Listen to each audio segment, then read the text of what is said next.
कार्यकर्ताओं को दिशा निर्देश करें। डॉक्टर संजय सिंह चौहान जोरदार तालियों से स्वागत करेंगे। डॉक्टर संजय चौहान जिंदाबाद, डॉक्टर संजय चौहान जिंदाबाद, जनवादी पार्टी जिंदाबाद, जनवादी पार्टी जिंदाबाद। धन्यवाद साथियों। आज इस कार्यक्रम की लिस्ट कहाँ गई? अध्यक्षता कर रहे हमारे समाज के बहुत ही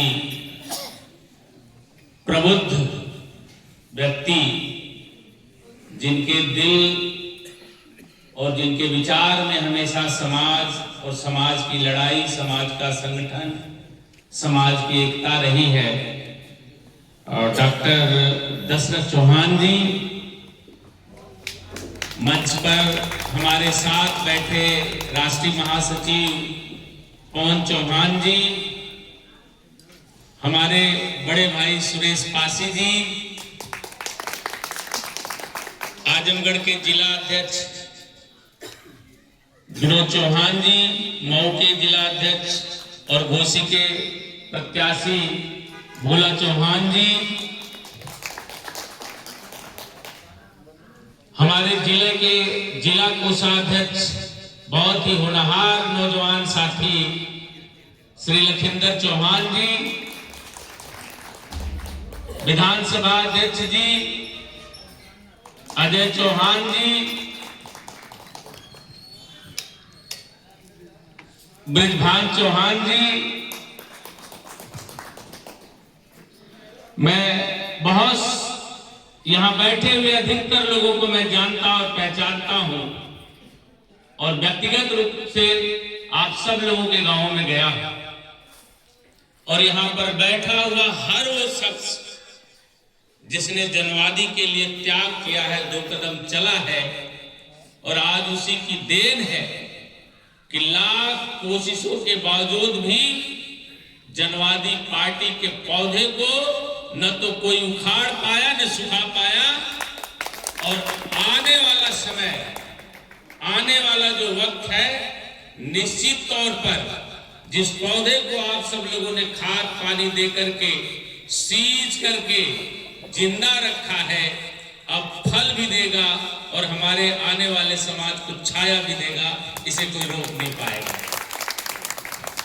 साथियों, मैं अधिकतर एक बात जो हमारे शुरुआती दौर के लोग थे वो सुने होंगे कि मैं अपनी बात शुरू करने से पहले एक बंद कहा करता था कि कहां तो तय था चिरागाह हर एक घर के लिए, कहां चिराग मयस्सर नहीं शहर के लिए। देश की आजादी के समय क्या तय था और आजादी के बाद क्या हो रहा है,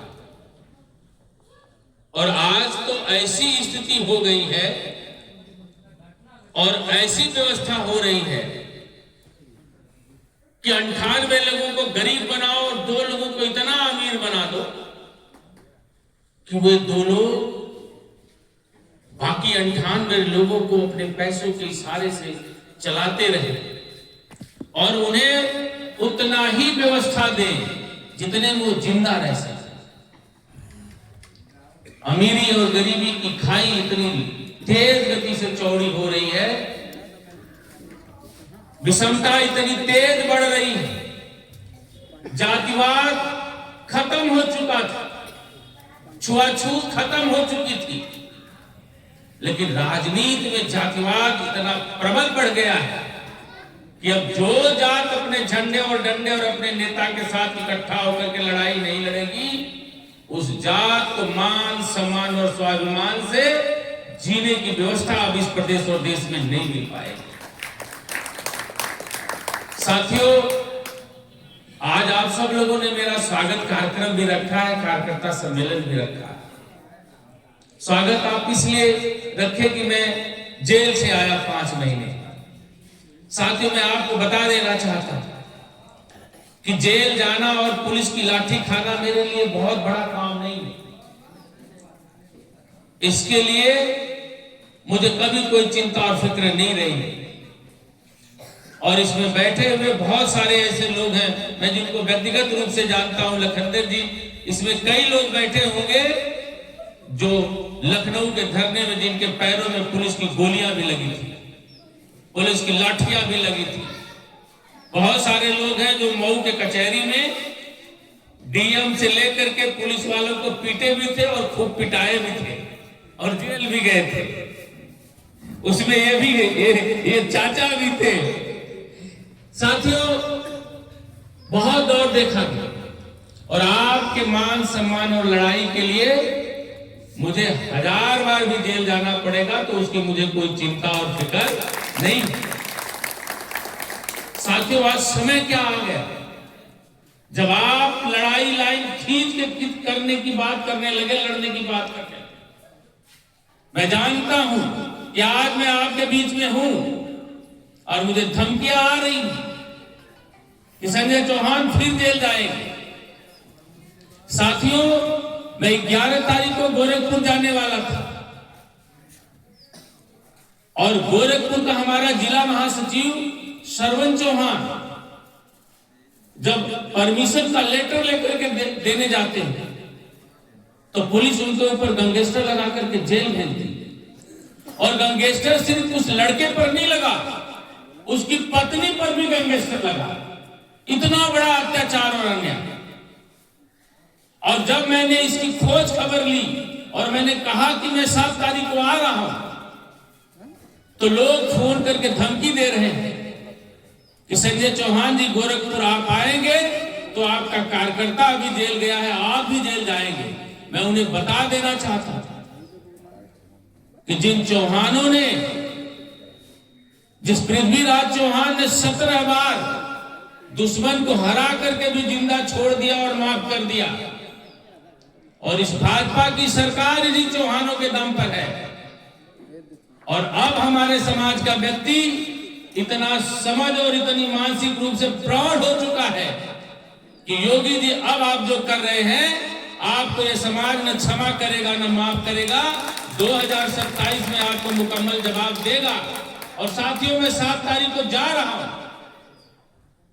और एक मेरे कार्यकर्ता के पूरे परिवार पर, उसके ऊपर, उसकी पत्नी के ऊपर, बताइए पत्नी गैंगस्टर है। अभी मैं रास्ते में आ रहा था, पत्नी कहीं भाग करके छिपी हुई फोन करके मुझको बोल रही है, रो रही कि भैया हम कितने दिन तक छिप करके जिए, मुझे भी पुलिस ढूंढ रही है, मेरे ऊपर भी गैंगस्टर लगा दिया गया। मुझे नहीं पता था, कल तक मुझे नहीं पता था कि उस पत्नी के ऊपर भी उनके गैंगस्टर लग गया, उनके भाई के ऊपर गैंगस्टर लगा, पूरे परिवार के 6 लोगों पर गैंगस्टर लग गया। और ये प्रयास किया जा रहा है कि जनवादी पार्टी का गोरखपुर में पैर जमने ना पाए, जनवादी पार्टी चौहानों के बीच में जाकर के अपने पार्टी और अपने झंडे के लिए काम न कर सके। पूरे गोरखपुर के 28 विधानसभा में अगर एक भी सीट पर जिस दिन चौहान वोट नहीं करेगा, एक भी सीट भारतीय जनता पार्टी नहीं जीत पाएगी। न योगी सांसद वहां से बन पाएंगे, न विधायक बन पाएंगे। योगी जी जिस सीट पर विधायक बनते हैं वहां 45,000 वोट हमारे समाज का। साथियों, अब लड़ाई लड़ने का वक्त आ गया है। मैं जानता हूं हर लड़ाई 3 परिस्थितियों से गुजरती। हम लोग प्रचार से किए, हमारी ताकत का दुश्मन को अंदाजा था, लेकिन अभी उन्हें एक भरोसा नहीं।